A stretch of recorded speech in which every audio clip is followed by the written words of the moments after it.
Oi, gente, bem-vindos novamente. Hoje nós vamos falar da continuidade ao assunto de doenças que atingem o sistema endócrino e hoje nós iremos falar sobre a função do pâncreas endócrino, certo?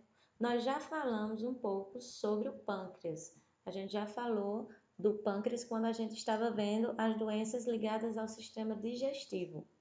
O pâncreas ele é um órgão que vai ficar localizado na cavidade abdominal.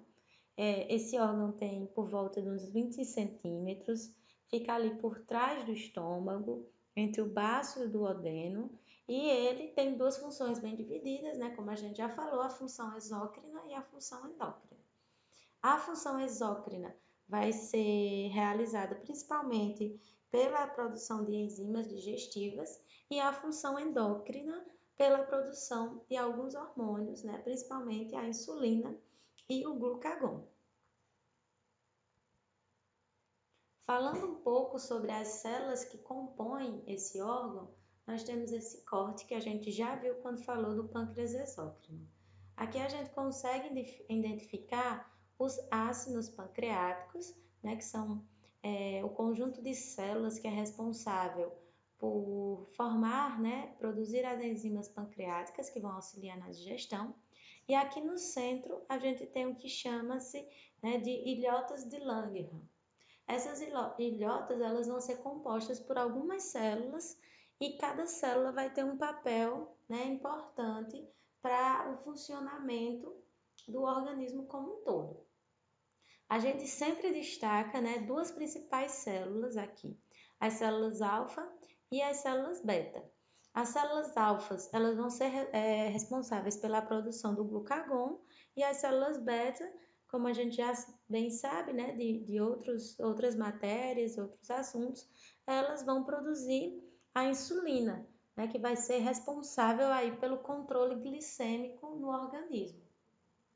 Outras células que fazem parte do pâncreas são as células delta. As células deltas, elas vão produzir a somatostatina, certo? Um hormônio que vai atuar inibindo, por exemplo, o hormônio de crescimento, inibindo secreção gástrica, inibindo às vezes a produção de glucagon. Então, essa célula também tem sua importância, né, no funcionamento do organismo. A gente também tem as células PP, que são responsáveis por formar o peptídeo pancreático, né? Por isso o nome PP, vão estar ligadas a um aumento da secreção de suco gástrico. E também nós temos a célula D1, que não está demonstrada aí na imagem, mas são responsáveis por produzir o polipeptídeo intestinal vasoativo, um hormônio que ele vai atuar, né, induzindo a glicogenólise e, consequentemente, a hiperglicemia. Também tem uma atuaçãozinha na estimulação da secreção de fluido gastrointestinal. Mas a principal função do pâncreas, né, todo mundo já sabe, que é principalmente produzir a insulina através das células beta. E todo mundo já sabe também, né, aqui, como que essa insulina ela vai atuar no organismo, né, para fazer com que a glicose que vem principalmente da alimentação e que cai na corrente sanguínea, que ela consiga adentrar para dentro das células e assim gerar energia para que o nosso organismo ele funcione bem. Mas para quem não lembra, eu fiz um videozinho que está esquematizando esse processo e aí vocês podem dar uma olhada. Mas vamos seguir. Quando, por um acaso, esse metabolismo ele falha, nós vamos ter o desenvolvimento, né, de uma doença. A principal doença, como a gente falou, relacionado ao pâncreas endócrino e à falha dessas células beta, sem sombra de dúvidas nenhuma, é a diabetes mellitus, né? A diabetes mellitus. Essa doença, ela vai afetar grande parte da população e ela vai ter em comum, né, as características relacionadas à hiperglicemia. Na diabetes, o paciente com diabetes, ele vai ter uma dificuldade, né, em fazer com que a glicose que se encontra nos vasos, ela consiga adentrar as células, né, algumas células. Então, independente das várias causas que a gente vai ver que pode ter a ver com o desenvolvimento da diabetes, nós vamos ter principalmente essa característica em comum, que é a hiperglicemia. A diabetes ela é uma doença que está em crescente aumento no número de casos na população mundial em geral. Isso, né, vem muito das questões relacionadas aos hábitos alimentares e também ao sedentarismo da população, mas nós vamos ver que também existe uma influência genética muito associada ao desenvolvimento das diabetes. Estima-se que em 2030, 366 milhões de pessoas elas sejam diabéticas, e a diabetes, além da questão, né, de mortalidade que pode acontecer nos pacientes que desenvolvem diabetes, ainda tem questões muito sérias envolvidas com a morbidade, porque essas pessoas elas vão ter diversas consequências relacionadas a essa hiperglicemia contínua, e essas consequências elas vão impedir muitas vezes que essa pessoa tenha uma vida normal, né? Pode ser que com controle, a gente sabe, essa pessoa consiga ter uma vida adequada, mas, né, a falta do controle da hiperglicemia, ela vai gerar uma sequência de acontecimentos que pode sim dificultar a vida desse indivíduo. Outra condição, né, que preocupa muito é o estado de pré-diabetes. São aquelas pessoas que se encontram no estado que ainda não são consideradas diabéticas, porém já possuem níveis de glicemia altos na corrente sanguínea, e muitas pessoas que ainda não são diabéticas se encontram nesse estado de pré-diabetes. Então, a gente meio que subestima os números, né, de pessoas diabéticas, porque não leva em consideração essas pessoas com pré-diabetes, e às vezes as pessoas com pré-diabetes não continuam fazendo acompanhamento, podem evoluir para diabetes, mas muitas vezes esse número não é repassado porque não acontece um diagnóstico. Para o diagnóstico da diabetes, né, e também para o estado, para considerar uma pessoa no estado de pré-diabetes, eu sei que vocês já viram alguns testes na disciplina de bioquímica clínica. Só para a gente relembrar aqui, vão ter alguns testes muito utilizados para esse diagnóstico. Os principais, né, testes que são recomendados e utilizados é o teste de hemoglobina glicada, o teste de glicemia de jejum e a curva glicêmica. Então, tem aí, né, diagnóstico e classificação. A gente ainda não está falando do tipo de diabetes, mas sim de ser classificado como diabético ou, né, estar no estado de pré-diabético. A gente não vai focar muito aqui em valores, porque vocês já viram na disciplina de bioquímica clínica e vocês já sabem, né, mais ou menos como acontece essa classificação. Quando a gente fala, né, do tipo de diabetes, aí sim a gente vai falar dos tipos de diabetes, principalmente da diabetes tipo 1 e da diabetes tipo 2. Basicamente, a gente diz que a tipo 1 é quando o sistema, né, de defesa impede que as células beta, né, elas produzam insulina, geralmente por destruírem essas células, e a tipo 2 acontece quando o nosso organismo ele se torna resistente a essa insulina, ou o organismo ele passa a produzir pouca insulina, ou as duas coisas associadas. De forma a ilustrar, bem rapidamente aqui, a gente colocou, né, o pâncreas saudável, tá aqui essa bolinha azul representando a insulina, e essa insulina ela vai se ligar a um receptor na célula, e a partir da ligação da insulina no receptor, né, nós vamos ter a abertura do glúten, né, de um receptor que vai estar na membrana celular e que vai permitir que essa glicose ela adentre, né, para o interior da célula. Na pessoa com a diabetes tipo 1, nós iremos ter uma falha, principalmente aí na produção dessa insulina. Então, se não tem a produção de insulina, não vai ter insulina para se ligar no receptor. Sem ter a insulina para se ligar no receptor de insulina, não acontece a abertura do glúten, né, do canal por onde essa glicose ela iria chegar até o interior da célula.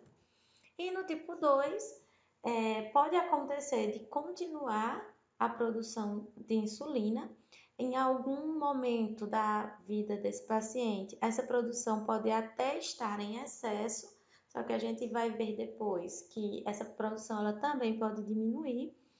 E mesmo com essa alta produção de insulina, o receptor da célula é que vai se tornar resistente a essa insulina. Então, não adianta a quantidade de insulina, como o receptor ele não reconhece mais aquela insulina, não vai ter também a abertura do canal, né, do glúten, e essa glicose não vai conseguir adentrar nessas células. Mas por que que eu falei aqui que as diabetes são classificadas principalmente como tipo 1, tipo 2? Por que que eu não falei que eram só esses tipos? Porque alguns estudos, né, recentes estão tentando especificar melhor quais os tipos de diabetes. É muito simples dizer que a diabetes ou ocorre pelo pela não produção da insulina por células beta, ou também dizer que ela ocorre por uma resistência dos receptores da insulina a essa insulina produzida.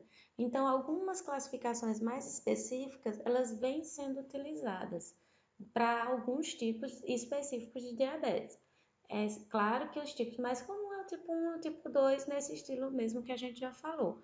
Mas existe a diabetes causadas por algumas infecções, como principalmente as causadas pelo citomegalovírus, e nos casos de rubéola, principalmente a rubéola congênita, que pode causar algumas malformações no pâncreas, defeitos genéticos associados à função das células B, principalmente defeitos no cromossomo 12, no cromossomo 20 e no cromossomo 7. Existem também alguns defeitos genéticos na ação da insulina. Esses defeitos costumam acontecer em algumas síndromes e, por exemplo, na diabetes lipoatrófica. Existe também, que a gente já falou, as enfermidades do pâncreas exócrino, que pode acabar afetando o pâncreas endócrino. A gente já falou da neoplasia pancreática e das pancreatites, né? Mas especificamente a pancreatite crônica pelo tempo de duração. Também os distúrbios, né, de forma geral, que envolvem o sistema endócrino. Então, a síndrome de Cushing pode vir a afetar e a causar uma diabetes. Alguns adenomas também que vão produzir a somatostatina e também a aldosterona. Alguns adenomas que podem influenciar em distúrbios da tireoide também pode vir a causar o desenvolvimento de uma diabetes. A diabetes induzida por fármacos, né? A gente tem aí o exemplo dos glicocorticoides. Acho que vocês já ouviram falar também na disciplina de farmacologia, que também está associado à síndrome de Cushing, né? A gente vai ver um pouquinho disso quando a gente estiver falando das suprarrenais. Temos as síndromes genéticas. Algumas síndromes elas vão ter uma maior propensão ao desenvolvimento da diabetes, como por exemplo a síndrome de Down, de Klinefelter, de Turner, e também a diabetes mediada por imunidade, que aí é onde se caracteriza a diabetes tipo 1, que muitas vezes o sistema imune ele vai destruir as células beta-pancreáticas, mas existem também outros tipos, né, de diabetes mediada por imunidade, onde a gente tem o exemplo clássico, né, do sistema imunológico atacando as células beta e impedindo a produção da insulina, mas existe também outros tipos de diabetes causados pela imunidade, como por exemplo a diabetes, onde o sistema imunológico vai atacar o receptor da insulina, né? Vão ser produzidos anticorpos antirreceptor de insulina. Eu coloquei um artigozinho para vocês falando sobre os outros tipos específicos de diabetes. Se vocês quiserem dar uma olhadinha, né, eu também inseri o linkzinho para vocês com um arquivo. Agora a gente vai falar, né, especificamente sobre os tipos da diabetes, né, sobre como acontece a diabetes. E vamos começar pela diabetes tipo 1. A diabetes tipo 1, ela é uma doença autoimune. O princípio dela, né, a principal causa dela são as células imunológicas reagindo contra as células beta, né, vai causar uma destruição das ilhotas no geral, das ilhotas de Langerhans, vai acabar atacando essas ilhotas, mas vai ter uma destruição em massa dessas células beta.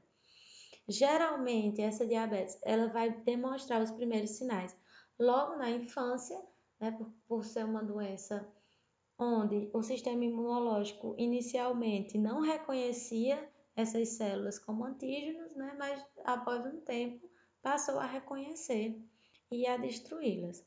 A maioria dos pacientes com a diabetes desse tipo, eles são dependentes de insulina, porque eles acabam produzindo níveis muito baixos de insulina e não são suficientes. Então, eles precisam dessa insulina para que possa acontecer o seu controle glicêmico. Então, aqui temos um fluxograma. Nesse fluxograma, nós vamos ver, né, mais ou menos como acontece a patogenia da diabetes tipo 1. Então, existe uma predisposição genética, como todo mundo já sabe, mas alguns fatores ambientais eles também podem desencadear essa resposta do sistema imunológico, principalmente nos pacientes que não demonstram logo no começo esse ataque do sistema imunológico contra essas células e tendem a desenvolver isso mais na juventude. Esses fatores, nessa predisposição genética, esses fatores ambientais, eles quebram, né, os mecanismos de tolerância do organismo e vai levar a alterações imunológicas. Essas alterações imunológicas vão fazer com que o sistema imunológico passe a ver as células beta das ilhotas pancreáticas como antígenos.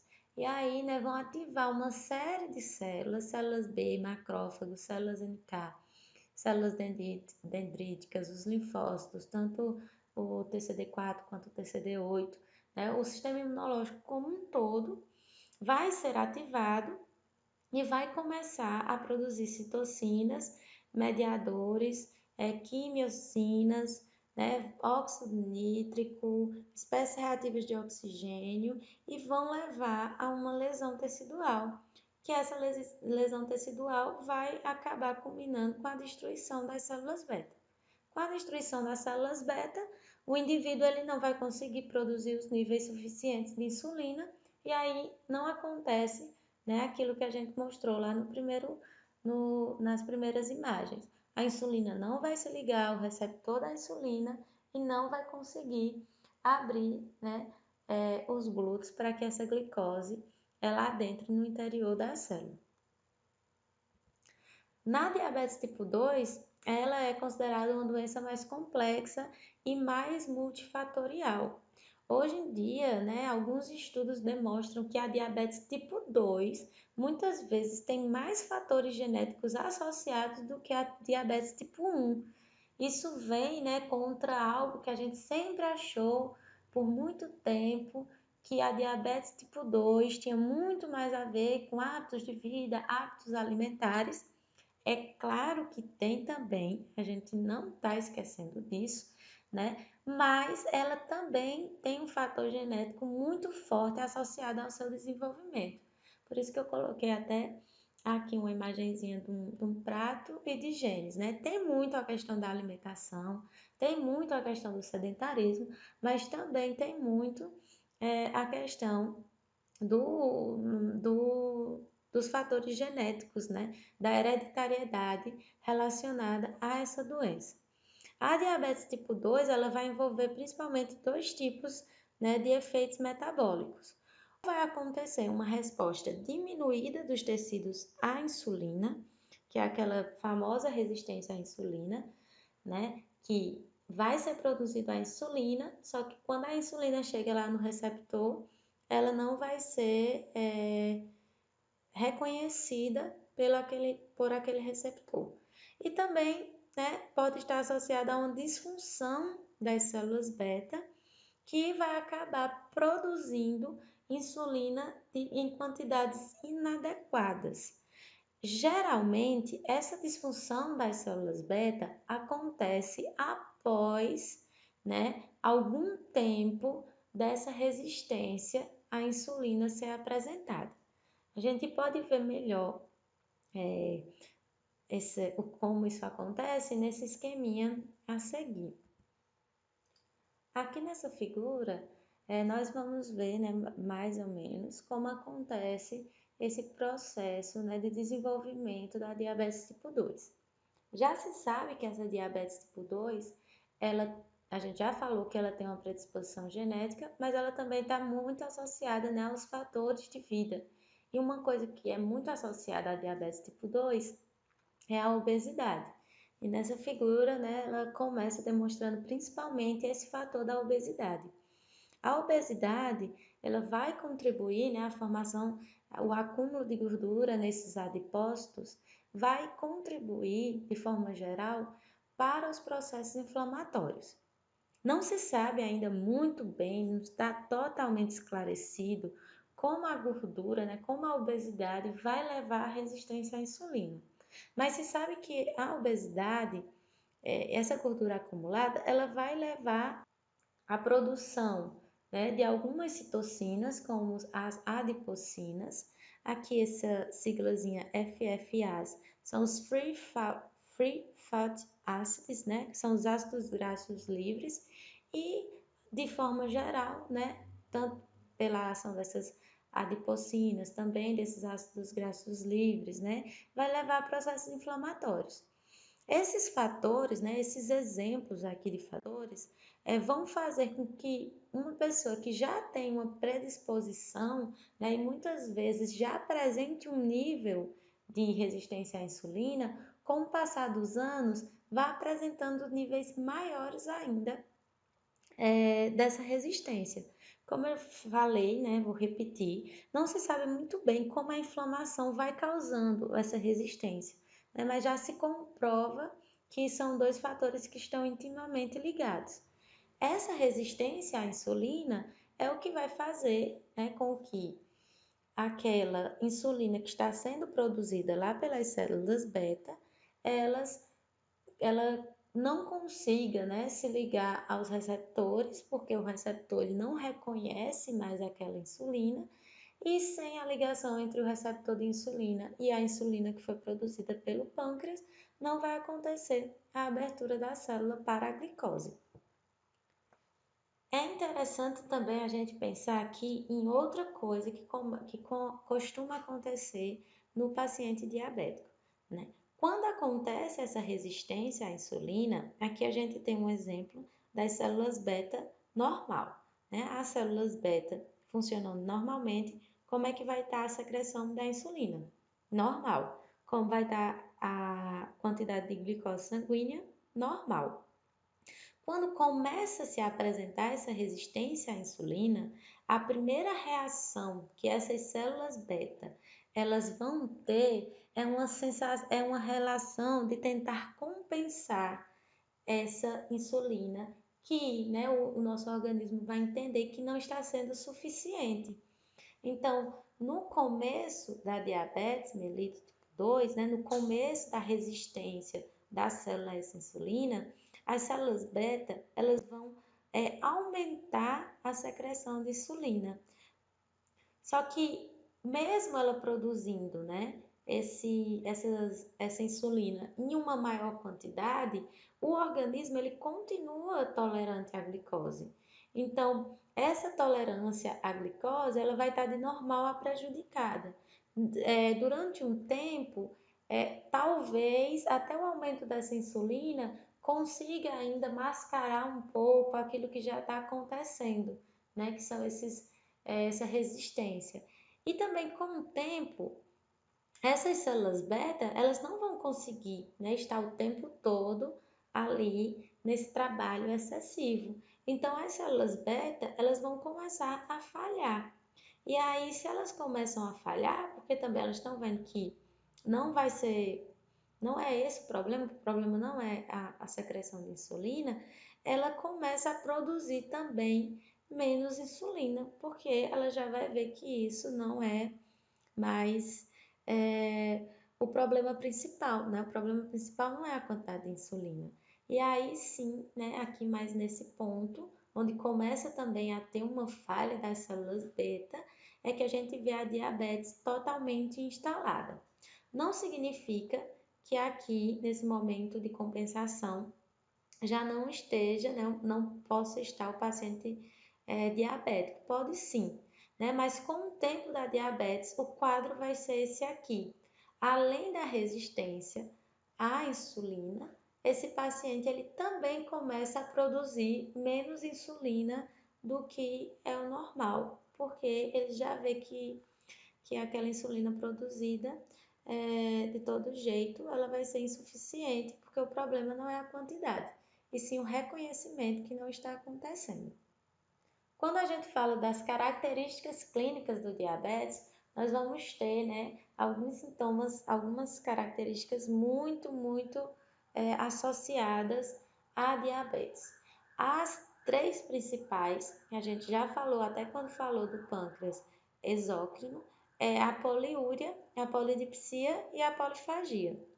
Além, né, desses três fatores, também vão existir outros associados, que é a perda de peso, porque aquela glicose não vai estar conseguindo, né, adentrar nas células do paciente, e também a cetoacidose, que a gente vai falar um pouquinho mais na frente sobre ela. As características também vão incluir o cansaço, né, a má cicatrização, alguns problemas relacionados à visão, que podem começar com uma visão turva, mas pode culminar na cegueira, formigamento, principalmente das extremidades. Nas mulheres, pode acontecer infecções vaginais, principalmente por fungos, né, e isso também se associa muito em pacientes que têm uma glicose sanguínea aumentada. Essa glicose ela vai começar a ser vista também na urina, e a presença da glicose na urina vai fazer com que, às vezes, fique muito açúcar concentrado ali próximo à região vaginal, o que vai favorecer o desenvolvimento de alguns fungos, como a cândida, certo? E algumas manchas, né, alguns hematomas também podem acontecer por alguns processos inflamatórios, principalmente, que podem acontecer nos vasos. As complicações do diabetes elas vão envolver principalmente as lesões vasculares. Essas lesões vasculares elas podem se dividir em lesões macrovasculares e em lesões microvasculares. As lesões macrovasculares são aquelas lesões, né, de um maior impacto, como por exemplo o infarto do miocárdio e a gangrena. E as lesões microvasculares elas vão, né, estar relacionadas principalmente à retinopatia, à nefropatia e à neuropatia, que são, né, a toxicidade causada por essa glicose na retina, nos néfrons e nos neurônios. E as lesões pancreáticas, né, as lesões pancreáticas elas vão estar mais associadas ao diabetes tipo 1, porque como a gente já viu nesse caso, nós vamos ter, né, o sistema imunológico atacando as ilhotas de Langerhans, então é mais associado a esse tipo de diabetes. E aí a gente vai ter uma alteração no número das ilhotas, pode ser também observado alguns infiltrados leucocitários, porque é um processo, né, inflamatório que vai estar acontecendo ali, e também a deposição de algumas substâncias, né, que são mais características de cicatrização, como o depósito de amiloide e de fibrose, né, principalmente depois de muito tempo dessas células elas sendo desse tecido pancreático ele sendo lesionado, né, com frequência. As lesões vasculares do diabetes elas são lesões bem graves, né? A gente sabe que agora é importante a gente lembrar também, né, que essas lesões elas estão diretamente associadas, todas as lesões que a gente fala do paciente diabético, com o não controle da glicemia, certo? E a gente vai já falar mais um pouquinho sobre isso. Mas voltando aqui às lesões vasculares do diabetes, ela vai afetar nesse paciente muito no geral mesmo, né? Ela afeta o metabolismo no geral.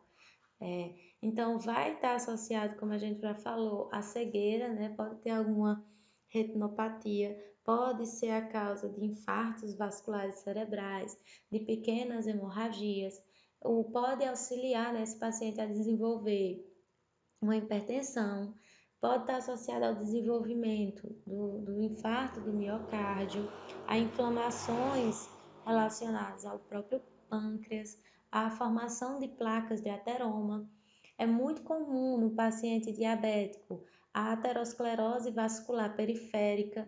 Então, quando a gente fala do pé diabético, todo mundo já deve ter ouvido do pé diabético, né? Que é muito fácil esse paciente ele acabar desenvolvendo gangrena. A gente sabe das dificuldades que o paciente diabético ele vai ter de cicatrização, muitas vezes associados também a essa aterosclerose vascular, né? Então tem ali uma placa de ateroma bloqueando a circulação, principalmente dessas regiões mais periféricas, como os pés e as mãos.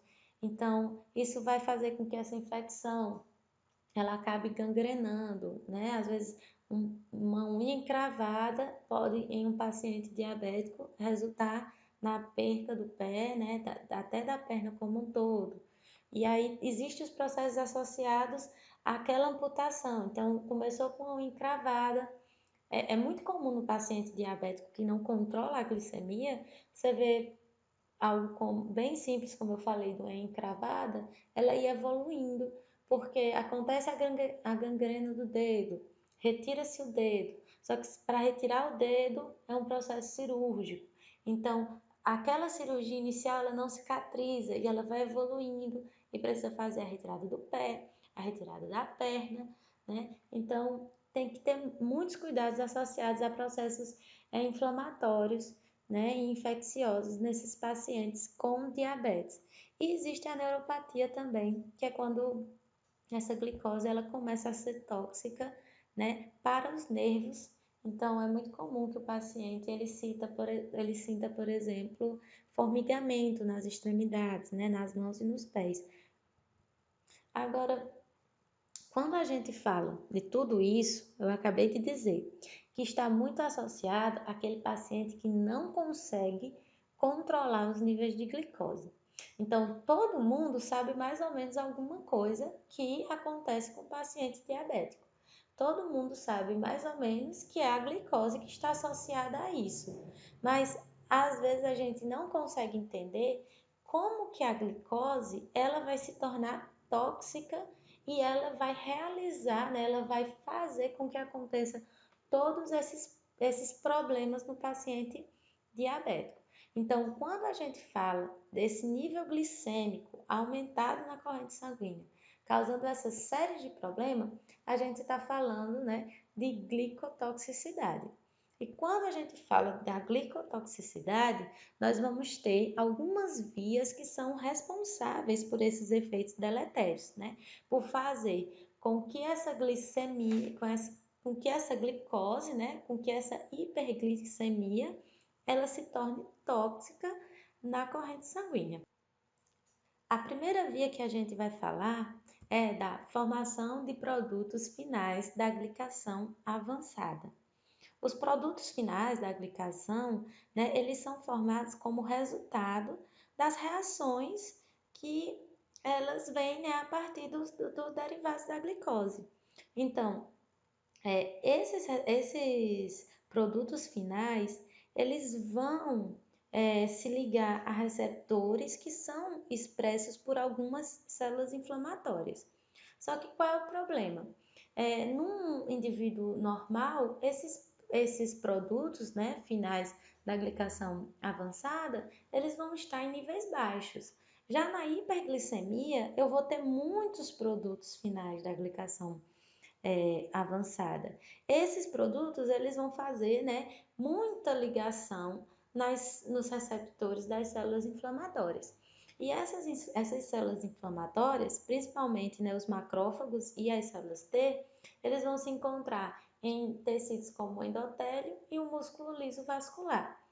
E nesse tecido, eles vão promover, né, a produção de citocinas, de espécies reativas de oxigênio, vão realizar a proliferação celular, vão contribuir para a formação de fatores procoagulatórios, e isso vai levar, né, a uma série de consequências que vão resultar, né, diretamente em alguns desses sinais apresentados pelo paciente com diabetes. Outra via, né, que vai estar associada a essas complicações do paciente com diabetes é a via de ativação da proteína quinase C. A proteína quinase C, ela é ativada geralmente pelo mensageiro de acilglicerol. Níveis altos de glicose vão fazer com que aconteça muito mais síntese desse diacilglicerol, que vai, né, fazer com que essa proteína quinase ela seja muito mais ativada. E a proteína quinase ela vai ser responsável por uma série de fatores, como produção de fator de crescimento endotelial vascular, vai aumentar os níveis de vasoconstritores, né, como, por exemplo, a endotelina 1, vai também produzir fatores profibrinogênicos, vai atuar na produção de citocinas pró-inflamatórias, principalmente no endotélio vascular. Então, todos esses fatores também vão contribuir, né, para, por exemplo, os processos hemorrágicos, a questão da vasoconstricção vai estar muito ligada ao desenvolvimento de hipertensão, né? Isso vai auxiliar a formação de trombos e, né, outros fatores que a gente vai ver, que a gente viu, né, que vai ser apresentado pelo paciente diabético. Outra via que vai ser importante, né, para essa glicotoxicidade é as vias, né, do poliol, a hiperglicemia intracelular associada a distúrbios nas vias do poliol. A gente sabe que alguns tecidos, eles não precisam da insulina para que aconteça o transporte de glicose para dentro da célula, né, para a glicose intracelular. Alguns tecidos, como por exemplo os nervos, os rins, né, os vasos sanguíneos. Então, esses tecidos, eles vão ter uma grande quantidade de glicose adentrando nessa célula. Então, esse excesso de glicose vai fazer, né, com que precise-se de muito mais enzimas para metabolizar essa glicose. Essa recrutamento dessas enzimas, né, para fazer o metabolismo da glicose vai acabar, né, roubando alguns componentes que vão ser importantes como antioxidantes celulares. Então, a perda, né, desses componentes vai aumentar a suscetibilidade daquela célula ao estresse oxidativo. Então, aqui nós temos 3 vias que vão estar diretamente ligadas à glicotoxicidade da glicose. Existem outras vias, né, que explicam alguns mecanismos associados a essa glicotoxicidade, mas as principais vias, né, são essas mesmo. Eu coloquei também um textinho para vocês, certo? Onde a gente fala um pouquinho mais detalhado sobre como acontecem essas vias. Então, vocês deem uma lidazinha para a gente discutir, né, no fórum. De forma geral, essa imagem ela vai falar um pouquinho sobre a sequência dos desarranjos metabólicos e sobre uma coisa bem séria que pode acontecer a partir dessas manifestações clínicas da diabetes, que é o coma diabético, certo? Então, tudo começa de uma deficiência, né, na produção de insulina ou uma resistência. Isso vai levar a uma diminuição da utilização tecidual de glicose, porque essa glicose ela não vai conseguir, né, adentrar em alguns tecidos. Como ela não consegue adentrar, ela vai ficar na corrente sanguínea e isso vai levar a uma hiperglicemia. Essa hiperglicemia, ela vai afetar diretamente os rins, né, que vai fazer com que esses rins, a gente já viu que um dos sintomas, né, um dos sinais característicos da diabetes é a poliúria.